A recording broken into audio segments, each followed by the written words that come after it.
Hi guys, Jules here. Welcome to my channel, and if you're a returning viewer, welcome back, and if you're a brand new viewer, well, nice to see you.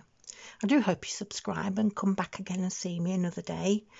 So today I'm not doing a tutorial as I normally do. I'm going to start a brand new series called Amigurumi Hints and Tips, and in each segment there's going to be between 6 and 7 hints and tips on how to do amigurumi.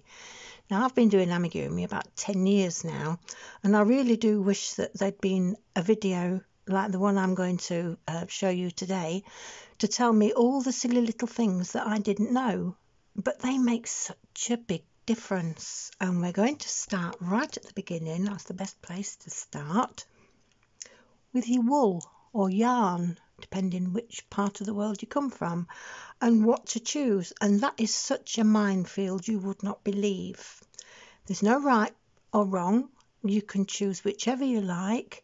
Most patterns do recommend a certain yarn. They'll recommend the make of that yarn as well, but you don't always have to use the make, just as long as you follow the rules with the yarn. Say they wanted a worsted or a double knit yarn, well, you can go anywhere and find a worsted or a double knit yarn. And that takes me to my little chart here, look. Now, I do advise you to go online and find yourself a chart, because that also is a minefield. In different countries, they're called different things. The yarn weights are all different. Some are fine, some are super fine, some are light, some are medium, some are bulky.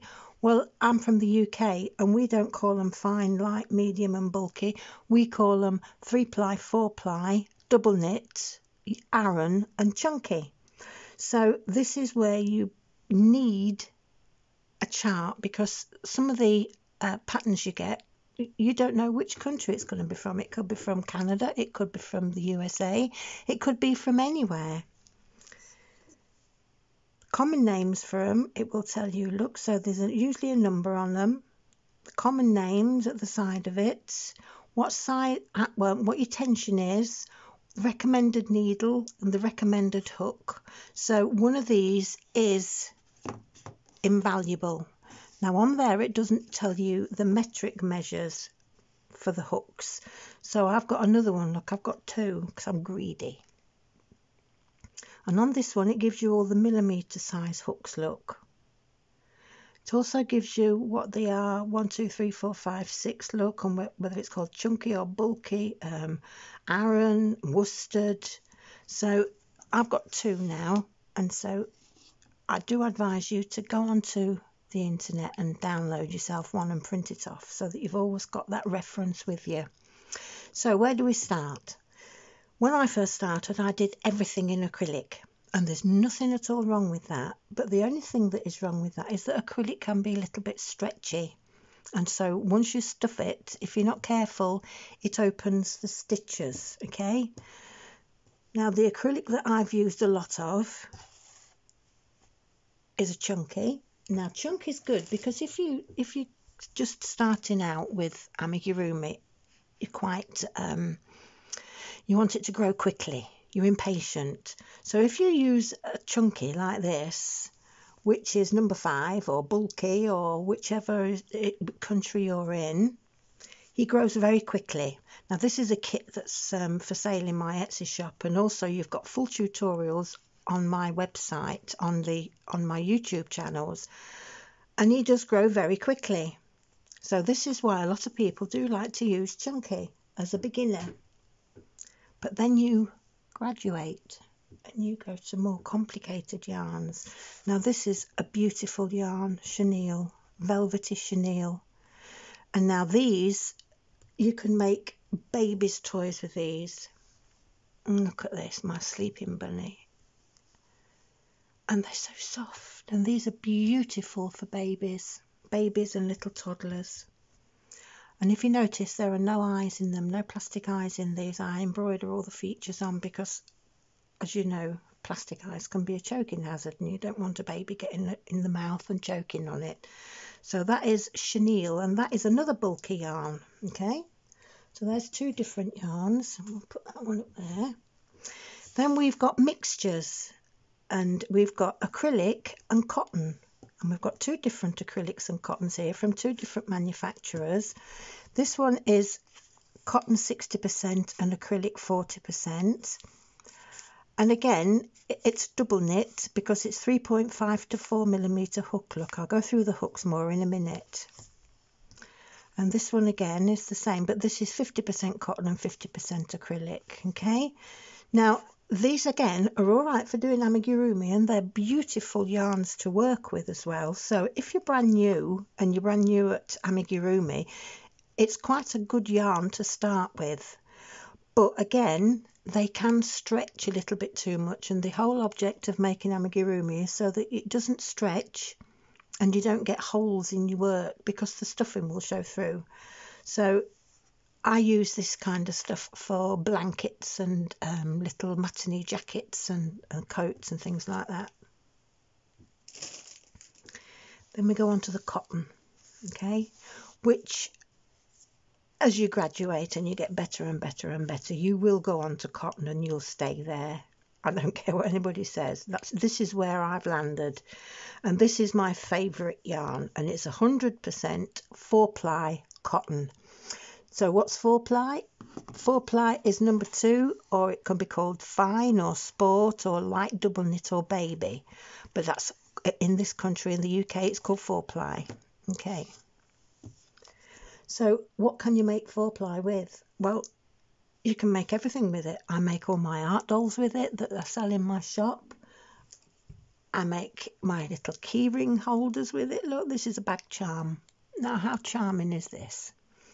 And as you can see, it's nice and tight and close, because these have to be stuffed within an inch of the life, actually.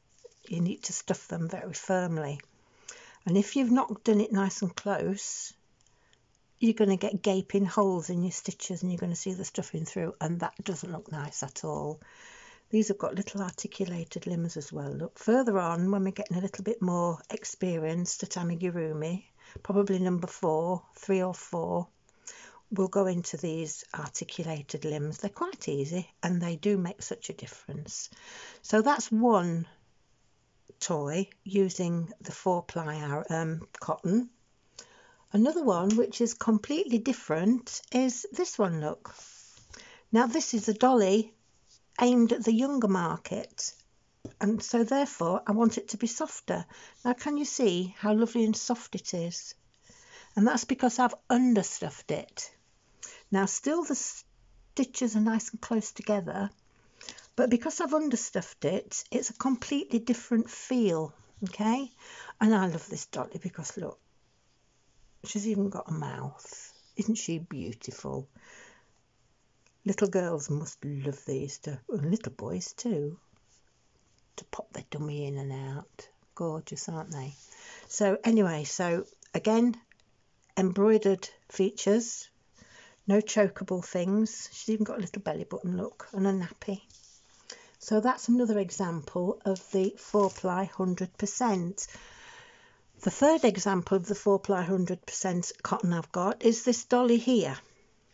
Now, she's made of 2 different yarns, because if I made her body with this 4-ply yarn, this doll is crocheted round a wire frame, and all her limbs are bendable, look, and she's got an actual wire skeleton inside her.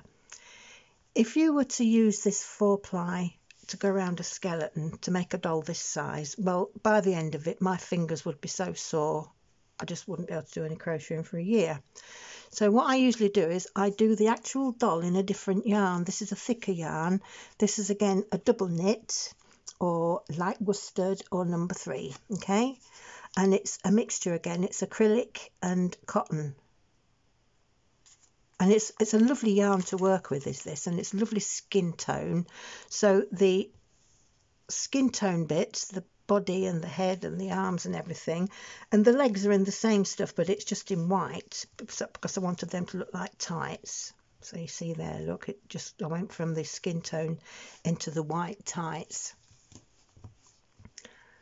But the clothes are all made in the 4-ply cotton. Okay, And that's my little St Trinian's girl, my little school girl. And she's even got a little backpack, look. She's lovely, isn't she? And her little bother boots. So there's where you can mix your materials in the same project. Then we move on to a thicker one. These are double knits. So double knit or light worsted number 3. Now this is 100% cotton again, but it's called mercerized cotton. And if you can see, it's got sheen to it. Look, it's shiny. It's a lovely yarn to use, but I think it crochets up a little bit stiff. Now here's the dolly that I've made using this look. And I found it a little bit stiff, hence this one's not finished. And it probably never will get finished because I didn't like the finish of it. If you want to make, my cousin actually, Katie, she also does a lot of crocheting, and she swears by this. She really does swear by mercerized cotton. It's what you like, it's what you get used to, it's what you find easy to work with, and I don't like it. You might, so try it. Do you know what I mean? I always found though that this can split a little bit, because if you notice, if you just unwind it a little bit, it does very easily split out into all the plies. But that's another one. And then the last one is, this is another mixture. This is 50% cotton and 50% acrylic, or polyester actually, it's polyester. And this again can split. Now I swear by this one. I do all my big dollies in this one, and a lot of my toys in my shop are done by this. I'm used to it now. I know how to work with it to stop it splitting. But for brand new Amigurumists, I'll call you, I advise you not to use this for now. But if you see, look, this is how it crochets up, and this is my little unicorn. And because it's a mixture of cotton and acrylic, polyester, sorry, you can make these lovely braids, and they're stretchy, look. Aren't they gorgeous? I love it, love it. And she's got them on her bum as well, look. She's got a tail. And as you can see, they're not got big holes. These are understuffed though. I do like to understuff these toys. So they're all the yarns. So you've got lots to choose from. So that was number 1. We'll go tick.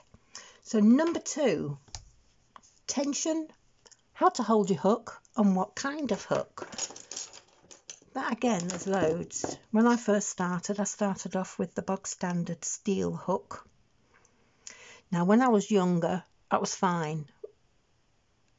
I'm getting on a bit now, to be truthful. And these hurt my fingers because you really have to pinch them. Do you know what I mean? They do hurt your fingers. If you can get on with them, that's all well and good. I mean, my nan, who taught me when I was 11, used to do everything with these steel ones because that's all you could get. I bet if she was alive now and crocheting now, she'd use what I'm going to show you in a minute. But anyway, so they're the normal bog standard steel ones. And then these type, you can get them everywhere with a little handle on them. You get them free in kits. I think I got this free in a kit. And it just, it's a bit thicker and you don't get this imprint on your thumb. And then I moved on to these, and these are called Prim. And I saw this on a craft site once, and they looked ever so comfortable, and they're non-slip, and they are a lot easier to use. And I used these for many, many, many years. Okay, and they are lovely hooks. But then I found the Soft Touch. And Soft Touch have got a flat side, look. This one's got 2 flat sides because this one is not a big name one. And look, you just hold on to these flat sides to do your crocheting. And they're so comfortable. They really are so comfortable. So these are the ones, if you're starting, if you've got no hooks at all, these are the ones I advise you to go for. Some Soft Touch. They're all different kinds of makes. famous names, not so famous names, but they're all called soft touch. If you put soft touch into the internet, into the search engine, loads will come up, and then you just choose the ones that you can afford. All my kits, by the way, do have a soft touch hook in them. So there we go. Now then, how do you hold your hook? There's two different ways. One's called a pencil and one's called a knife. Now I hold mine pencil, as if you're writing, look like that. So I hold mine pencil. That's how I was taught, and that's how I can do it now, and I can do it pretty quickly. But sometimes if I've been doing a lot of crocheting, if I've had 2 or 3 orders in that I've got to get out quickly, and I've done a lot of crocheting, my hand starts aching a bit, so I go to the knife hold, like a knife, look, because it takes the pressure off your thumb.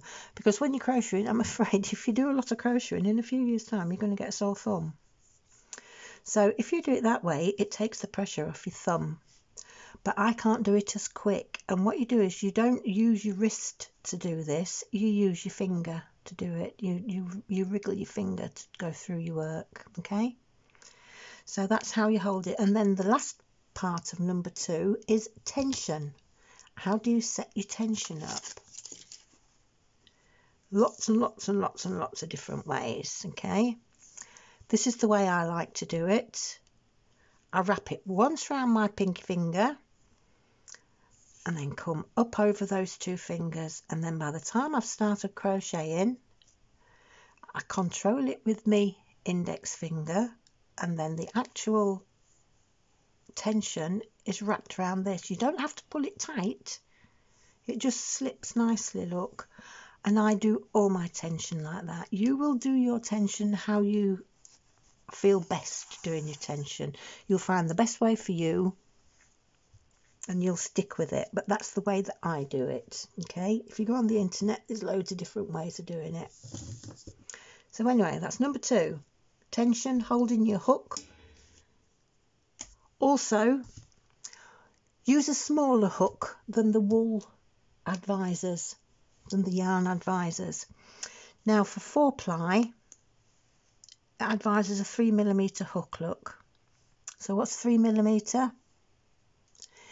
In the UK it's a 3mm, in the US it's a 3, and Australian, I can't find one, a D or a 3. Okay, so they're all different all different names and sizes, so use your charts. When you're doing the faces of the dollies, always go down at least one side. Some people say go down 2 sizes, but I crochet quite tight already. If I go down 2 sizes, it's too tight. Okay, so just go down one size. So I would use a 2.5 to do all the features on this dolly. I used a 2.5 to do the teddy bear as well, and it's all fine. None of it is it's not too slack, and there's no stuffing showing through. So always drop down at least half a size. So if the pattern's saying 3mm, drop down to 2.5mm minimum. Okay, so there's all that. Right, so most amigurumi works in spirals. How do you mark your work? Well, there's different ways of marking your work as you do it. Marking your rows. A lot of people use these little stitch markers, look. I don't like these because you have to change them every time you do a row.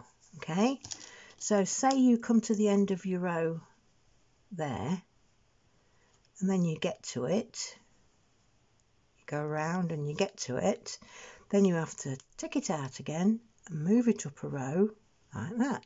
Okay, you can leave it in if you've got loads, and you'll end up with about 50 different little plastic things in there. They get on my nerves, they get in my way. So what I use is a continuous contrast thread. Now I can't show you on this because it's finished, but basically what it would look like it would be in the stitches like that, and each time you move up a row you just move your running marker as you go. See, that would be in there like that. Now I'm not going to be giving you a tutorial of how to use it. They're on my other tutorials, so I'm not going to be repeating myself, but you see, that's what it would look like. And that is the way that you can count your row markers and you know that you're going right. Okay, so that is what's called a continuous stitch marker or a row marker. Okay, you can use those if you want, but get on my nerves. That's number 3. Number 4, stagger your increases and decreases. Now, if you don't know how to do increases and decreases yet, I've got a series on my YouTube channel, how to crochet. And there's increase and decrease, how to do a magic circle, how to colour change and things like that. So if you're not sure about them, go across there. But the biggest bit of advice I can give you when you're doing amigurumi is to stagger your increases and decreases. And that way, if you don't stagger them, you end up increasing in exactly the same place on each row and decreasing in exactly the same place on each row, and you end up with a scar down your dolly's face or down your teddy's face or your unicorn's face, and you don't want a scar. If you can see, look, I've staggered all mine already, and you can hardly see them. You can hardly see them at all. So you start from here, you increase all the way up, you do your bit of straight, and then you start decreasing all the way down. And as you go, stagger them. Don't do them so that they line up exactly. So say you're doing it, you've got to increase every 4 stitches. You'd increase and then you'd do 4 single crochets. Well, when you get to it, just start the row with 1 single crochet, do your increase, and then do your 4, increase, 4, increase, and then when you get to the end you'll just have 3 single crochets to do, and that will have staggered your increase. Decreases. Always use an invisible decrease. Again, if you don't know what an invisible decrease is, pop along to my channel, look at the how to crochet playlist and have a look how to do invisible decreases.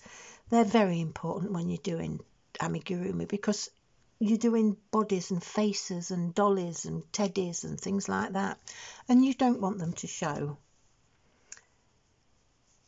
You can see slightly, look, but basically how you do an invisible decrease, it makes a V so that it just looks like a normal single crochet, and it's almost virtually invisible.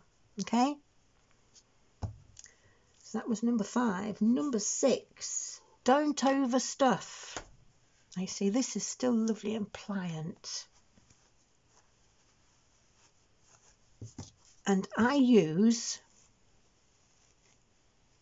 this is called, it's getting a bit flat there because it's been in the head. This is called, here's another padlock with some in. It's polyester stuffing, but it's called ball fibre. And in the manufacture, they've done something to it to turn it into these little balls. And it is just such a wonderful, wonderful stuffing to use.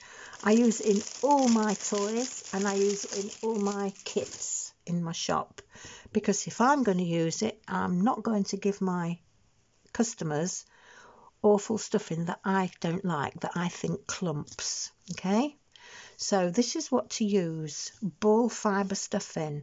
And then when you stuff in, just don't overstuff it, because if you overstuff it, look, you'll stretch. Look, if I pull that really tight, you'll stretch the stitches apart, and I don't care how well you've done the crocheting, you will stretch them apart. Okay, so I'll pop this back in, and that brings us on to number 7. What to use to stuff it. Now, as you can see, I was using my thumb, which is a very good implement, or your finger, or your scissors. Don't have them wide open, just have them open a little bit like that, look, so that it forms a fork, and use that. But sometimes the gap's too little. You get a leg like this, and you're not going to be able to stuff your finger or your thumb down there, are you? So what I use, it's a wooden skewer, a wooden cocktail skewer, bamboo skewer. And what I've done is I've frayed the end out, look, like that. And it just sort of seems to attack the stuffing. It grabs hold of the stuffing so that you can stuff it in like that, look.